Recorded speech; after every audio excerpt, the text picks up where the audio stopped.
He was naturally intelligent, the type of student who could grasp a complex concept while the teacher was still explaining the basics. He had a clear, ambitious dream. He was going to be a doctor. On paper, everything looked perfect. But inside Omar's head, it was a different story. Omar's mind was a chaotic storm. It was restless, always jumping from one thought to the next, like a stone skipping over water. Whenever he sat down at his desk to study for medical school entrance exams, the noise would begin. Just one notification check, he would think. Just 5 minutes of YouTube. He would tell himself the lie that all procrastinators believe: I'm smart. I can catch up later. There is still plenty of time.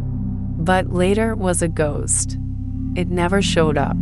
The reality check arrived in an envelope, the results of the school scholarship exam. Omar tore it open, expecting the usual high marks that came from his natural talent.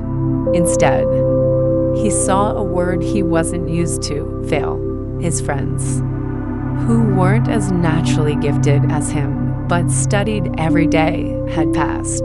The teachers, who used to praise his potential, now looked at him with quiet disappointment. That evening, the shame was heavy. Omar realized that his intelligence was like a powerful engine in a car with no steering wheel. He wasn't lacking brain power, he was lacking discipline. He needed help. He didn't go to a physics tutor or a math expert. Instead, he went to find Coach Michel. Coach Michel was an old-school physical education teacher known for turning unruly students into focused athletes. Omar found him on the track field and confessed everything. "Coach, I can't focus. My mind jumps everywhere. How do I fix my concentration?" Coach Michel didn't lecture him. He simply smiled and walked to the equipment shed, returning with a toy bow and arrow. He set up a target board at the end of the field. "Hit the center," Michel said. "Show me your focus." Omar took the bow. He felt confident. He aimed, released, and missed. The arrow flew wide, nowhere near the bullseye. "What were you looking at?" Coach Michel asked. "Well," Omar shrugged, "I was looking at the target, but also the trees behind it and the wind moving the grass." "That is why you missed," Michel said, his voice firm. "You are looking at everything at the same time. A good athlete looks at the target and nothing else." He stepped closer to Omar. "Your life is the same as that shot. You are looking at your phone, your social media, and your daydreams all at once. If you want to hit the target, if you want to be a doctor, you must go blind to the rest of the world." "But how?" Omar asked. "Where do I start?" Coach Michel held up four fingers. 4 rules. That is all you need. Point 1. Control the thought. When your mind wanders, catch it. Tell yourself, this is study time. Force it back to the lane. To build a routine. Motivation is fleeting. Routine is reliable. Set a schedule for study and rest, and stick to it until your brain expects it. 3. Starve the distractions. Your phone is a thief. Lock it away. If the distraction isn't in the room, it can't steal your time. 4. Practice patience. Discipline is a muscle. You build it day by day. Don't expect to be perfect tomorrow. Omar took the advice to heart. The first week was agonizing. His brain screamed for the dopamine hit of his phone. But every time he reached for it, he remembered the arrow flying wide into the grass. He stopped. He refocused. Slowly, the noise in his head quieted down. An hour of study became 2. 2 became 4.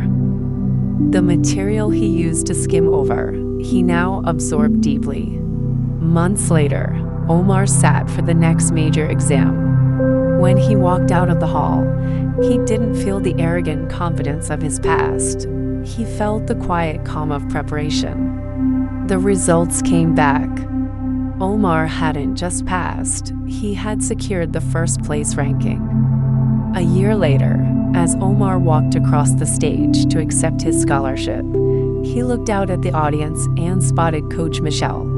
He remembered the coach's final lesson, a metaphor he would carry for the rest of his life. The mind is like a wild horse. If you don't hold the reins, it will drag you off a cliff. But if you train it, break it in, and guide it with discipline, it will carry you to destinations you never thought possible. Omar smiled, holding his scholarship tight. He had finally learned how to ride the horse. 1. The core moral. Intelligence without discipline is wasted potential. The story illustrates that talent being very smart is useless if you cannot control your own mind. True success doesn't come to those who are just gifted, but to those who have the self-control to focus on a single target without getting distracted by the noise around them. 2. Social media quotes. The hook, being smart is not enough. Without discipline, no success will come. Short and powerful. A good athlete only looks at the target, nothing else. Relatable. The later you promise yourself never really comes. Start now. On focus. If you are looking at everything, you are focusing on nothing. 3. The lesson. Focus requires the elimination of distractions. Identify the enemy. Omar's failure wasn't a lack of brain power. It was his restless mind and distractions like his phone and social media. The bow and arrow rule. Coach Michel taught that to hit a target, you cannot look at the trees or the field. You must look only at the center of the board. Actionable advice. During study or work time, you must block out everything else to achieve your goal. Thank you for watching.